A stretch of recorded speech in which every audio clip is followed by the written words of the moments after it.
fiction, science fiction, horror, fantasy, crime, LGBT, thriller. You have now entered the House of Mystery with your hosts, Eric Shapiro, David North Martino, John Copenhaver, and Al Warren. Heard on KCAA 106.5 FM Los Angeles, 102.3 FM Riverside, and 105.0 AM Palm Springs. Joining us is an incredible historian and author, and right from the UK we have Neil Storey. Thanks for being on the show. It's a pleasure, Alan. Good to be with you. Well, before we get into the books, tell us a little bit about you. What was so fascinating about history that you've made a life out of it, really? Well, I guess I kind of grew up an awful lot with my grandparents, and their generation was a very different one. It's one that knew horsepower in the countryside. It knew a slower pace of life. And there was a great storytelling tradition. And as a young lad, you could either turn your mind off or get involved and take an interest. And being a curious young chap, I loved the stories. I soaked them up. I wanted to know more. And I'd always wanted to hear another tale and meet another one of my grandparents' friends. My granddad was a real good storyteller, and he had many old boys used to come and they had quite horny hands, strong fingers, they ruffle my hair, hello boy, how you getting on? And we'd have a little reminisce, and they'd tell their stories, and there'd quite often be a ghost or a dark tale to tell as well. That would never disturb my I never had nightmares from them, but they'd give you a little chill, or you might look at somewhere a little bit differently, like the old oak tree where a man was supposed to have hung himself, or there was a phantom carriage that clatters down that particular country lane at night. So I loved it, and I grew up with it, and I thought, well, with all these guys, when they died, their stories could have died with them. So I've kind of gathered the stories up initially, remembering them or recording them. Then I thought, I'll find some more in all sorts of manuscripts and books. I've got quite a large library now and an archive collection. And I've spent the rest of my life writing books and giving lectures for all sorts of audiences, both academic and the general public, and just sharing my love of history. And what nicer way to engage people that maybe had turned off from history than to tell some stories that might just get their interest. Throw a murder in, a dark tale. These stories can present quite a dark mirror on society in the past. So, yeah, I couldn't really avoid being a historian, I guess. It just was meant to be. Ooh. So, what do you think about just touching off on modern times and the way we have smartphones and the way the world runs today? It's so disposable, I guess is the word. People get so much information pushed into them. Yeah. And they have to drop it off because it's a constant flow. And do you think there's still a really big interest in history with the modern technology, or is that kind of interfering? I think modern technology has revolutionized the way we study history. Nowadays, you can go online and look at historic newspapers from all over the world. You can get a world perspective on affairs in Great Britain. We can look at the story of, for example, in America or over in Canada. We can find those newspapers as well. Add to that census returns and all sorts of other archives that, at least you can look at their catalogue online. They've often digitised a lot of material. So it's meant that, I started, my first book was published in 1989, so I started before the modern digital age. And some of the things that I pondered and wondered about, you can just find with a few clicks of a button nowadays. So I've seen that change. And in fact, if somebody had said to me when I was a kid, you can have a phone that you can carry in your pocket. I'd have thought, well, how big is the battery going to be? And you're going to need a huge aerial strapped to your back. And, as a kid, you watch these fantasy shows, Space 1999, Buck Rogers, all that kind of stuff. And people are talking to televisions. Somebody's face pops up, you can communicate with them. And if somebody told me that you could do that on a phone, oh, come on, you're joking, you can read a book. And guess what? You can also take a photograph. Get out of town, honestly. Get out of town. Well, it is amazing, and it must really help in research. You can certainly find people and find information that would take a lot longer back even in 1989.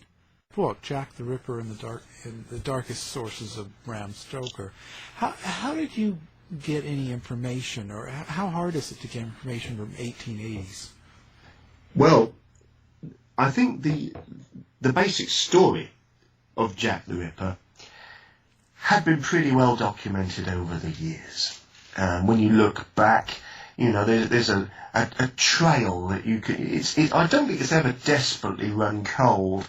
In the 1880s, 1890s, there were chapbooks, some of them quite sensational, published. But with the space of time, and let's face it, even into the early 1900s, there were still Jack the Ripper scares. Even if the murder does not fit the MO of Jack the Ripper, someone being, the throat being cut and the body being eviscerated, it would, by Chinese whispers, for example, 1900, it's the Yarmouth Beach murder in Norfolk. A woman is found strangled with a bootlace on Great Yarmouth Beach in the early hours of the morning. The sun's up, people are starting to go to work. The boy that works at the bathing machines, he found the body. By the time the boy telling the policeman and Chinese whispers through Great Yarmouth, within hours, Jack the Ripper has come to town and ripped a woman up on the beach. That's how that climate of fear, it really did linger. So with that in mind, it's always been a case that's remained alive. It's seductive. It's unsolved. And I think people have always looked, are there more than the assumed 5 victims of Jack the Ripper? Were there more before? Have there been others since? What happened to him? Why did the horrific murders suddenly seem to stop? Did he commit suicide? Or was he captured? Was he put into a lunatic asylum? We don't know. Not for sure. There's lots of theories out there. And it's the sort of theories that came out in the 1930s and 40s. And the books have just rolled on ever since. Somebody will follow up a theme. They'll look at the asylum records, for example, back in the day, in the 60s and 70s, when they started to release some of these files. You had to go and sit your bum down and go and have a look. Then it was hard work. It was a hard slog. But people like Martin Fido, Donald Rumbelow, the names that resonate from the early days of my study of Jack the Ripper, people like Robin Odell, they did the miles of the early, what I call the early modern study of the Ripper. People like Dan Farson as well, who was actually a descendant of Bram Stoker, believe it or not. So we'll see it develop from the 70s into the 1980s, and then through the 90s into the 2000s, when we start seeing more and more online records. That's when you start getting internet groups, message boards, and some pretty fierce dialogue. Sort of trying to beat out who is the killer. And the trouble always is that when people have spent hours, days, months, years formulating this theory, and then suddenly a piece of evidence comes up that bins all of that work. In effect, people will often fight against it.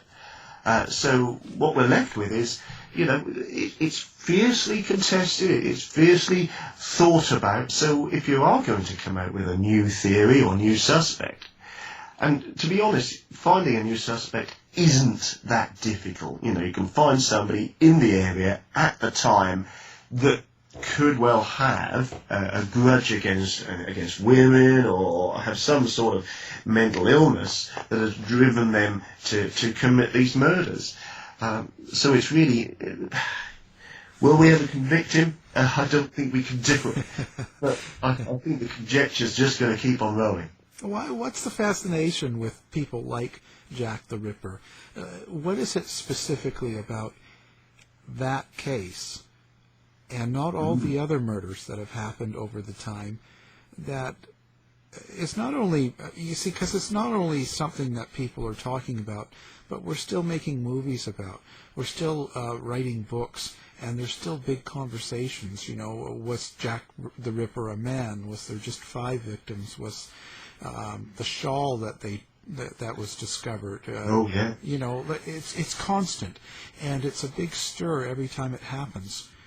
Absolutely. Why is that holding on, and why are so many people dedicated to it years and years and years later, when there's really no possible resolve to this? Well, I think it's become a quest. There are still people out there trying to find the Holy Grail.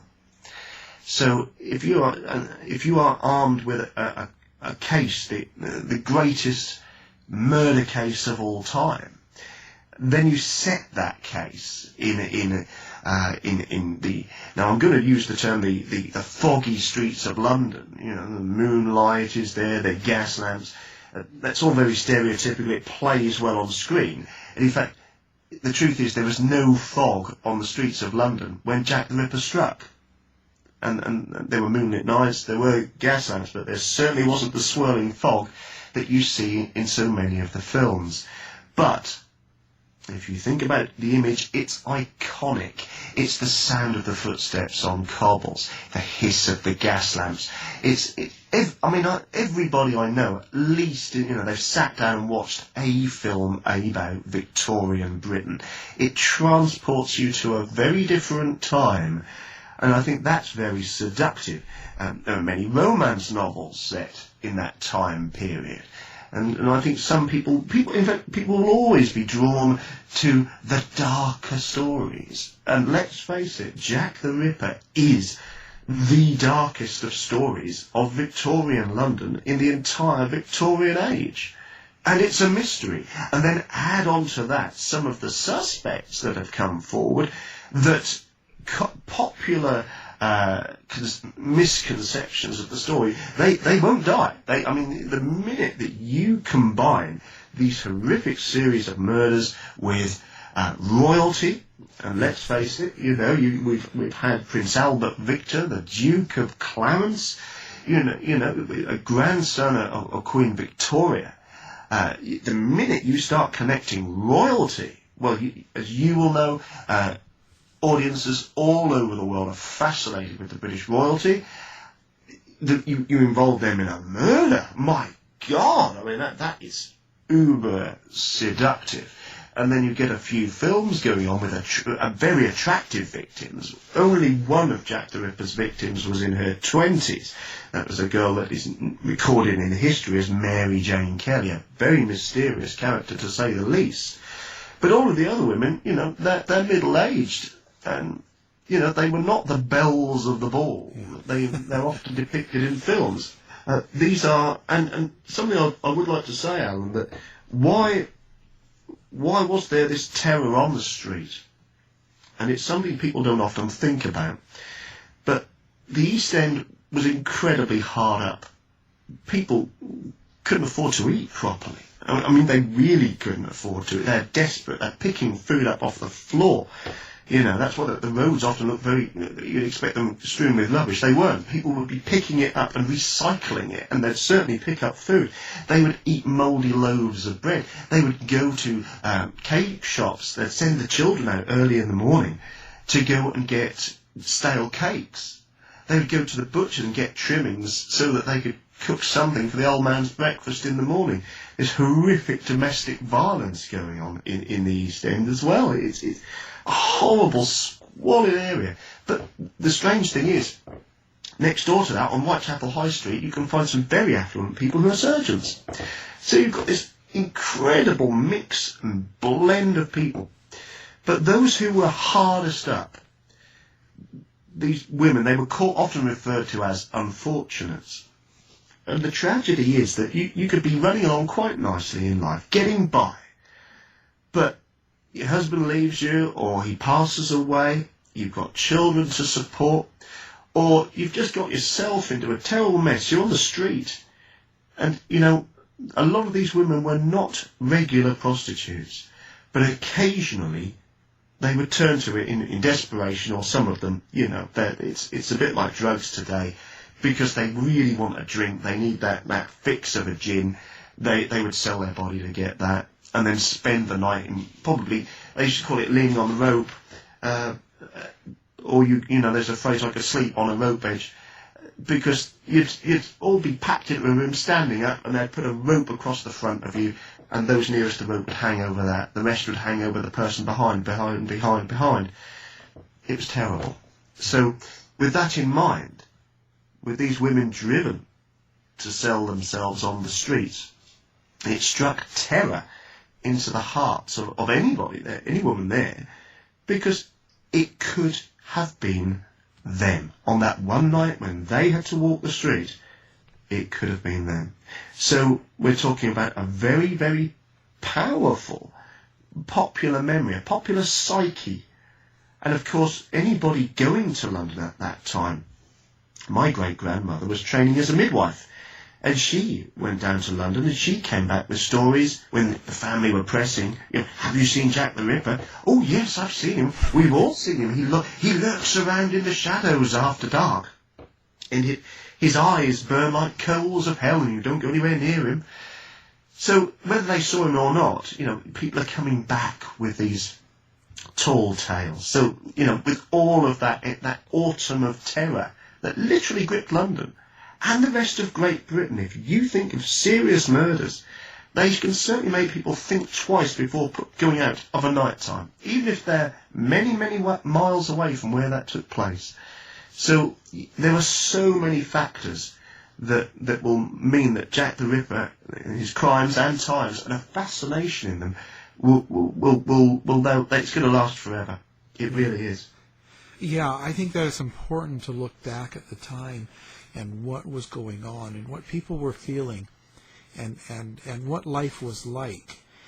It's so easy to forget, you know, before the television. Yes. We don't really, we can't feel possibly what it was like to be alive in 1880 and struggling. And it must be, now, and not only that, I would say Britain was really known as the big empire back then. It was all over the world. It was the place of majesty, right? So, absolutely, I don't think people realized how poor some lived. They didn't. They had absolutely no idea. From the mid-19th century, when a lot of the major empire building was in place, there were colonial small wars, people were taught this was the greatest empire on earth.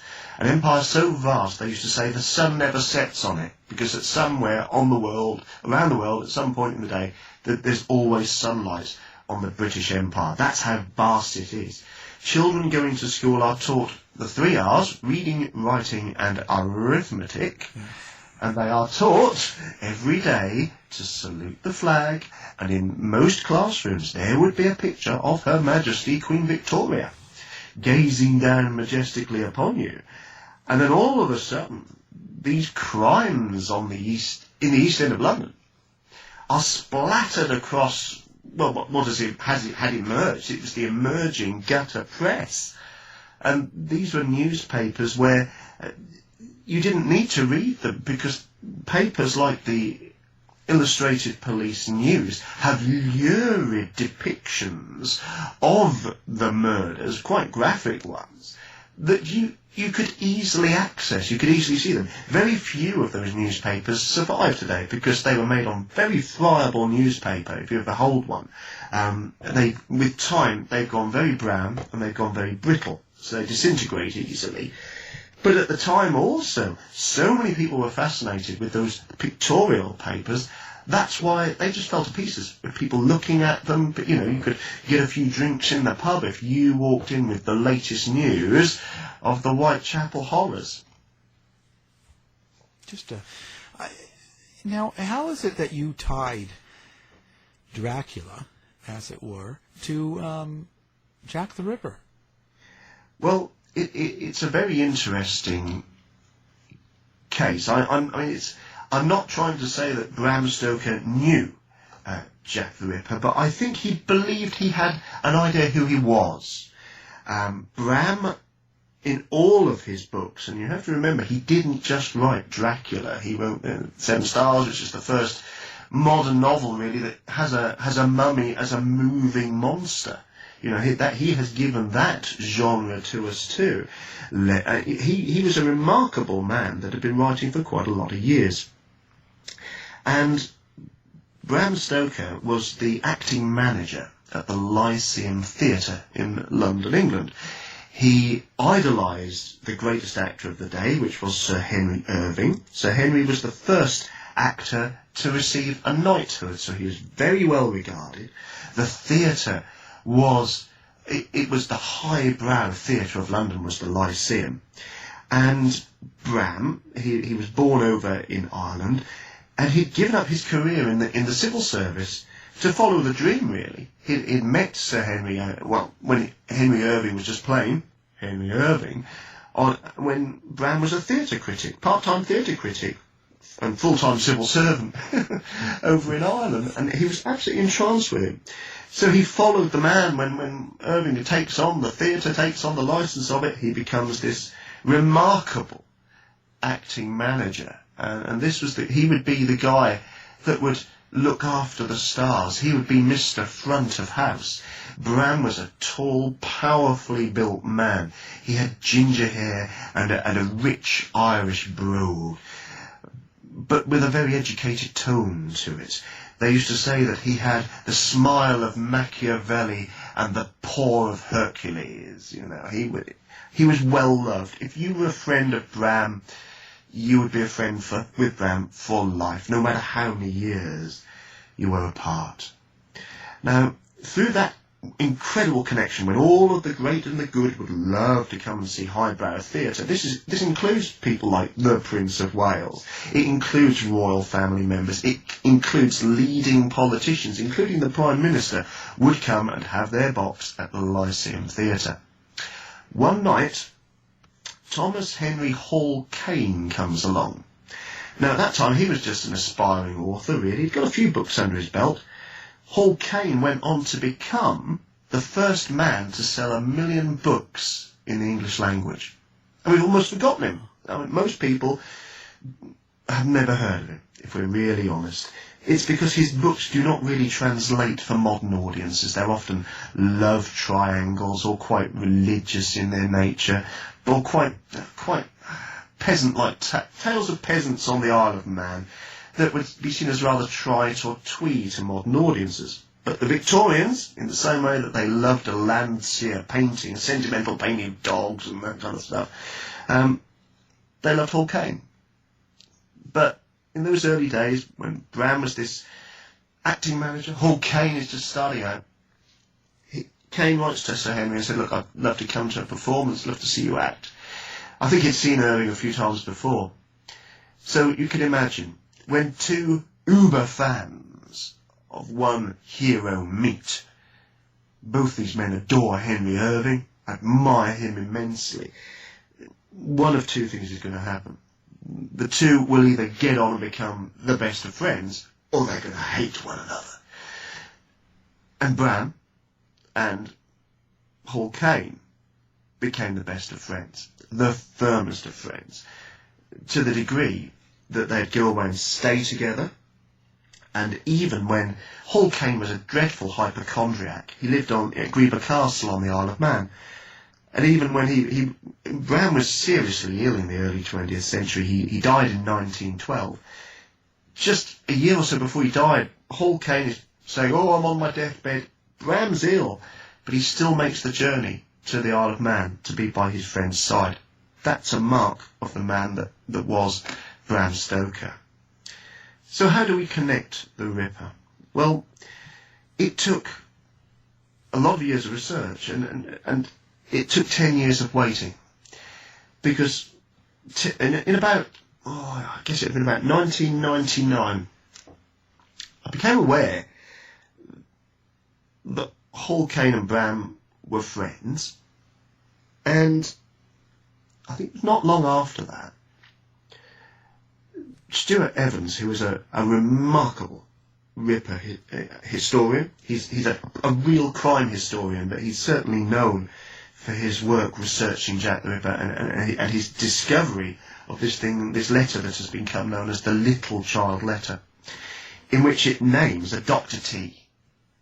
And it turns out that this dedicatee is Francis Tumblety, the #1 special branch suspect for Jack the Ripper. And it turns out that Tumblety and Hall Kane knew one another, because Tumblety, he was Irish born, but he'd come over to America. He was quite a young man, but he'd also gone to Montreal in Canada, and he regularly came back to Great Britain and Ireland.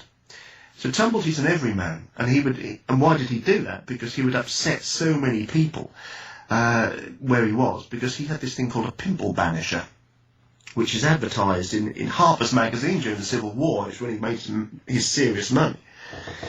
But Tumblety, so the story goes, had received a wound, a medical wound through an infection. It's strangely termed, or a medical injury from a woman he describes as his wife, who was a secret prostitute. So it had given him this sexual infection, or whatever it was, but it meant that he had a terrible hatred of women. And one account even states that he collected specimens of women's uterus that he would display when men came round for the evening meal, had a chat with him. These would be his cabinet of curiosities, where he would show how he felt women were so disgusting. So there is this remarkable link between Hall Kane when Tumblety was in Liverpool selling his pimple banisher, and he didn't make friends selling his pimple banisher because this was for unsightly blemishes, skin eruptions and that kind of stuff. He would publish lists of people he'd supplied the banisher to. Now, if you've got an unsightly blemish somewhere on your body and you don't want the world knowing about it, the last thing you want is the Liverpool Echo to be publishing your name as a list of satisfied clients. And Tumblety never learned. He was chased out of Montreal in Canada for doing the same thing. Various places in America. And then, of course, he did the same thing in Liverpool. But while he was in Liverpool, that is when he met this very young Hall Kane, who was working trying to make his first moves into the literary world. I think he was quite an impressionable young man. And there would be Tumblety, tall, impressive, well-dressed. He's got a huge moustache. He's got the lingo. He was known that he had a strange way with people, with the men that he associated with. It was like he had a hold or control over them. Well, the archive of Thomas Henry Hall Kane was on the Isle of Man. And I made an initial approach there, knowing that there'd been a limited, I think there were 2 or 3 letters from Tumblety had been released and sent to Stuart, and he included them in his book called The Lodger. It's a fantastic read. But the rest of the archive couldn't be released. And it's not a sinister reason, it's a family reason. It couldn't be released because there was family sensitive material in there. So we had to wait. And it wasn't embargoed. Some people use that term for the Hall Kane archive. It wasn't. We had to wait. And it was until a particular member of that family passed away. And if I say so much as that person never knew that they were adopted. Okay? So I think that's fair enough to say. That's why. we're not going to name names. I'm sure if you do your own research, anybody wishing to research, they can pull that out if they really need to. It's not relevant to the bigger story. The bigger story is that I was the first person to have full access, and in fact I helped them go through the very last box that they were sorting through, because there are letters from all sorts of literary greats, artistic greats. Dante Gabriel Rossetti was a personal friend of Hall Caine. Indeed, Hall Caine was with him, up until the very end. He's on one side of the deathbed. That's how close they were. So it's bohemian, it's artistic.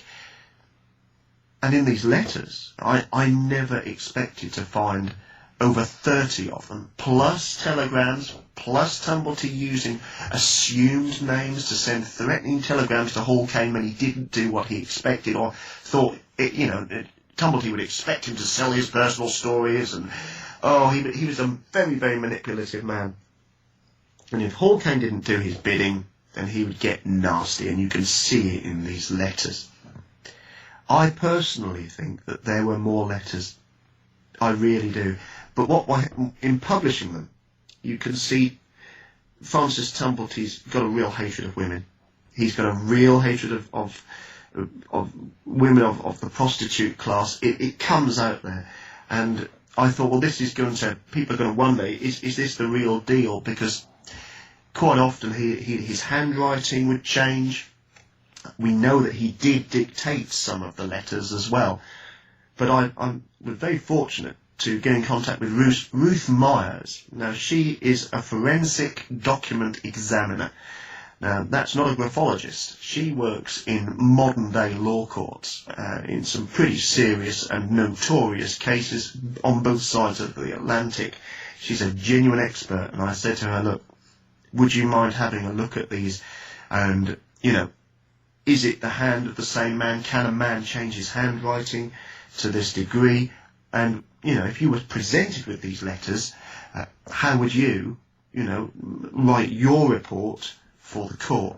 And I paid her a professional fee to do that, and that's what she's done. It's one of the appendices in my book, because I knew people would, number one, question, are these authentic, even though they've been in an archive since the death of Hall Caine in the 1930s, but also to consider the content. Now, and I know that so many people have drawn on those letters, because they know they're reliable, they're a very, very good foundation. You can go and see the originals in the Isle of Man archives. They're all there. You can see them for yourself. And I think, it will hopefully be a great foundation to find a man that I think is a pretty damn good candidate for Jack the Ripper. And Bram being so close to Hall Caine, you can see that they would have discussed it, and they would certainly. Bram loved including codes and mysteries and stories in his book, and it's interesting that we know that Bram and Hall Caine were in London at the same time as Tumblety.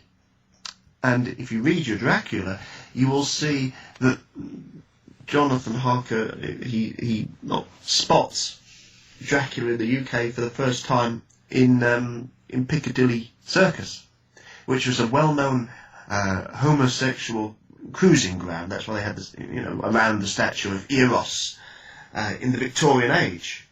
And it was where Tumblety lived. He lived just round the corner in Glasshouse Street. And, of course, Dracula lived just round the corner in a very grotty house too. So that's quite interesting. And what is particularly telling too is that in the book Dracula, he has the boxes of common earth, which is where Dracula can go and hide away when he's planning to do his dirty business in Great Britain.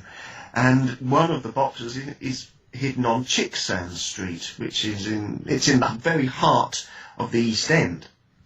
And if you look at most of the maps published in the popular newspapers at the time, they put the spots on where they believe the Jack the Ripper murders had taken place. They know the locations, and I think Bram quite easily just put a compass in the middle, drew a circle nice and easily, went for the road in the middle, and that's Chicksand Street. Because I think Tumblety would have discussed his fears about this man that he was once very close to. You know, you've got to be very careful about what their relationship was. Their letters speak very clearly well, they sign affectionately yours. They are intimate letters, but we've got to remember, in the Victorian age, the notion of man love was something very different. If you've ever encountered Walt Whitman, and I'm hoping I'm sure you have, in Leaves of Grass he spoke of man love, and Bram Stoker was an enormous fan of Walt Whitman. He really knew what friendship was. So I don't think there was a sexual element. It's pretty interesting. Also, the victims. It's thought of as the Jack the Ripper would be a doctor.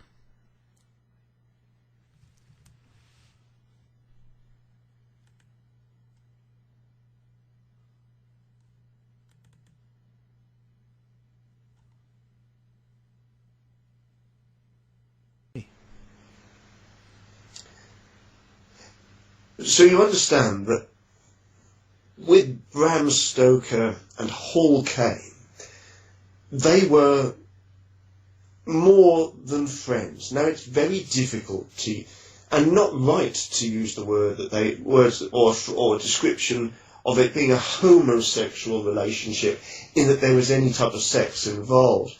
I'm not trying to say that at all. What I'm saying is that Bram Stoker knew and understood what man love was. Everybody that had ever been close to Bram knew what it was to know his friendship. And it was a true friendship that could last for life. It was quite remarkable. And why I'm talking about this is because when you are that close, you do share intimate stories. You will share, you know, when you're spending time together, you're sharing rooms together, as Bram and Hall Kane did in Edinburgh, looking over Princes Street, looking at Edinburgh Castle, and you can imagine it in those days lit by gas lamps, how eerie that huge edifice would have looked, and how that would have been one of his inspirations for Castle Dracula.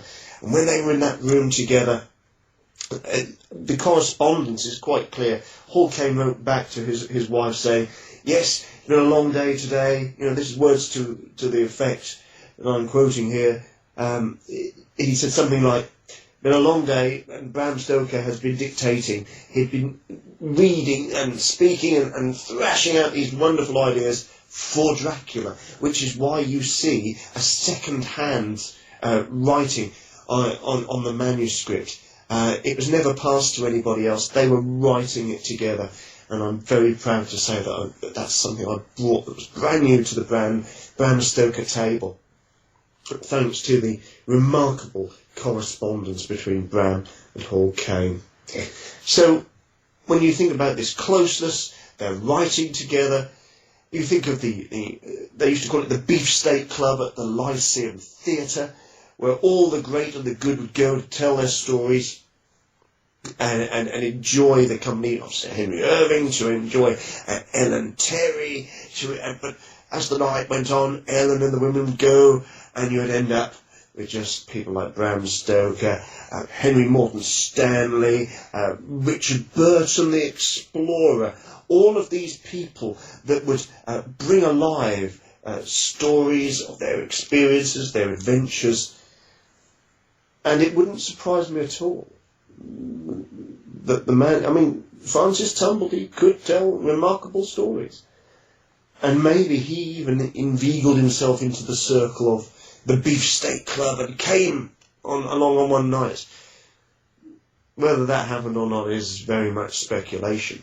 But Bram loved to put codes, mysteries, and nuances that his friends would recognise into all of his books. Dracula was no exception. There's still parts of the book we're still trying to break the code or understand what Bram alluding to there. And I'm fairly sure a lot of that, when you think about where Tumblety was staying, when you think about the relationship that Bram had with Hall Caine, you think about the relationship, the intimate relationship that Hall Caine once had with Francis Tumblety, I think it's embedded in the word Dracula, and it wouldn't surprise me at all that, if you've had an intimate conversation about a man you suspected could be capable of the Whitechapel murders, an earnest conversation between two men, it wouldn't surprise me at all if Bram Stoker thought, I've got a pretty good inkling that fellow responsible for the Jack the Ripper murders is that chap that Hall Caine used to kick around with, that Francis Tumblety. How do we get where we believe, and we hear so much about Dracula coming from Vlad the Impaler? This doesn't make me very popular with the Romanian or Transylvanian tourist authorities, although there may be lots of people out there, to be honest. I say that with a wry smile.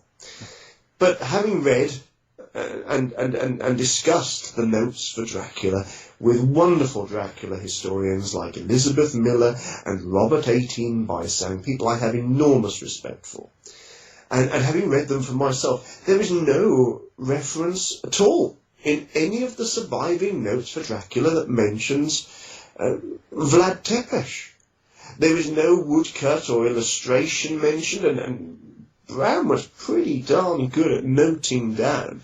He loved language. He made copious notes during his time in Whitby about language, local words, inscriptions on tombstones.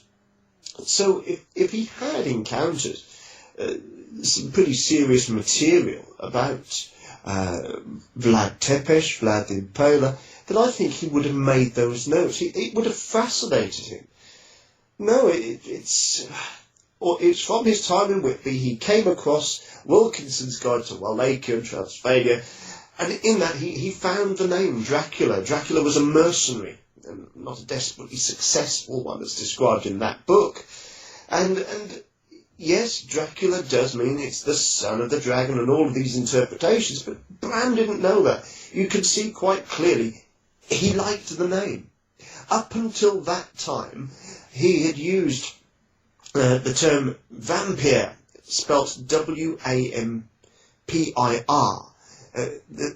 It would have been pronounced vampire, but vampire, and the character was Count Vampire and the Undead. The minute that Bram finds the name Dracula, that's got it. It's got the snap on the tongue. It's so evocative of all the characterization he wanted to have. It really worked. So out goes Count Vampire, and it becomes Dracula and the Undead, and eventually, I think it was just a week, if not just days before the actual publication of the book, it simply became known as Dracula. But I'm afraid there is no reference at all in any of the notes to Vlad Tepes. So how did that happen?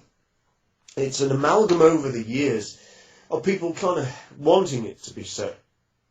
There's very good reason to think that, to assume this, because you can find these engravings, books in the British Library that could well have, Bram could have seen them. But, I've transcribed the entire library of Bram Stoker that was sold after his death. Now, admittedly, before he died, they did move from one place to another, and he had to downsize his book collection. So I guess we'll never know all the books that were on his shelves. But again, his sources for Dracula are pretty well annotated in his notes.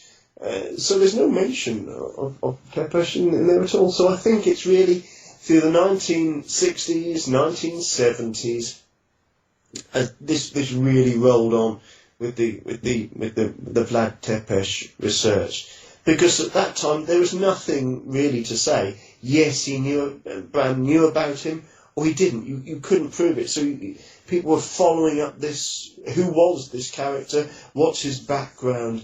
And it's a very easy bridge to build. And one, as an academic, I respect that, and I think, it's a perfectly logical. He could have drawn on this bigger story, but as a historian, I have to say, there's no evidence in the notes for Dracula that he did draw that. So I hope that's fair to everybody out there, because that's the way I've approached it. Yeah. And the medical experience that's considered to be attached with Jack the Ripper, do you associate that with Tumblety? Yes, and this is something that I personally feel, and again, it's always hotly debated, that did Jack the Ripper have medical knowledge?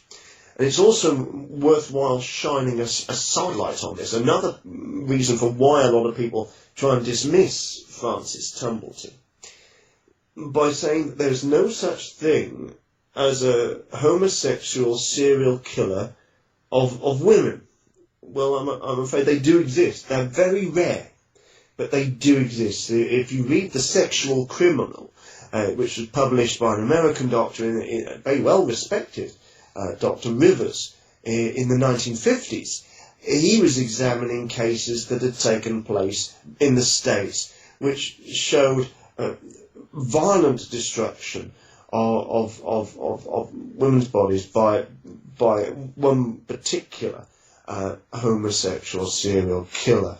In a case that he had worked on, and the parallels when you see the photographs of those victims from the 50s and the victims of Jack the Ripper, yes, you can see that they are comparable. The difference is that he doesn't show any medical knowledge. The way this guy's attacking the women, the cuts, the removal of organs, the way he conducts the evisceration of the bodies. This is Jack the Ripper. To me, and as someone I've worked quite a lot in this area of medical history, and I've worked and lectured with those that are both experienced lecturers in surgery and those that are training in surgery. I do the history of surgery, they do the practical stuff. And they say, well, look at it. It shows a systematic opening of a body. He's working in the dark. He's got to work very quickly. And so, in 1888, there were the men examining the bodies. Some of them did stand up and say, yes, I believe this shows medical knowledge. I agree with them. And I don't think we can throw away their thoughts and their opinions very easily. And for me, and I do respect everybody's views, because I know there's a lot of passion for the Jack the Ripper case, but personally I feel it can't be a man from the street. It's a man that shows medical knowledge, and that's what I feel. It was felt at the time, that's what I believe, and I think that cuts out an awful lot of suspects. It doesn't always make you very popular when you feel that way, and I think those of us that do believe it shows medical knowledge have that belief on very good grounds. And as I say, it's not something that we're just concocting, it's something that's been thought by those that are hands-on with the bodies since 1888. Yeah, it just leads. There's just a lot of bickering amongst Jack the Ripper investigators. Well, yes, and some people, unfortunately, it seems, bicker to make a name for themselves, and I think that's rather sad.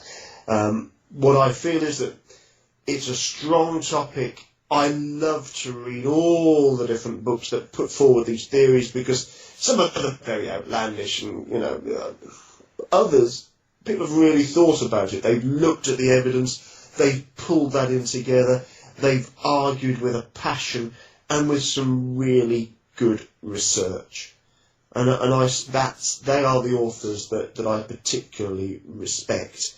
And I think, if people have conducted serious, demonstrable research, that they're at least worth listening to. Hear them out. You know, the difficulty is that people hate having their theories diluted, disproven, or, you know, something you've held for a very, very long time it can really narrow the vision. I think you've got to try and keep your mind open a bit. Yes, focus when you're researching, but keep your mind open if things come along, because that's the beauty of history. It should have a mature forum to discuss things and share ideas, but in a respectful way. Yeah.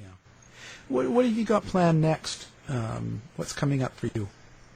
Well, for me, I've got a very exciting tour of Americans coming over to Great Britain. It was by special request from our friends, David Schrader over at Darkness Radio, and the listeners. They wanted to come over and see Great Britain. So we said, oh, okay.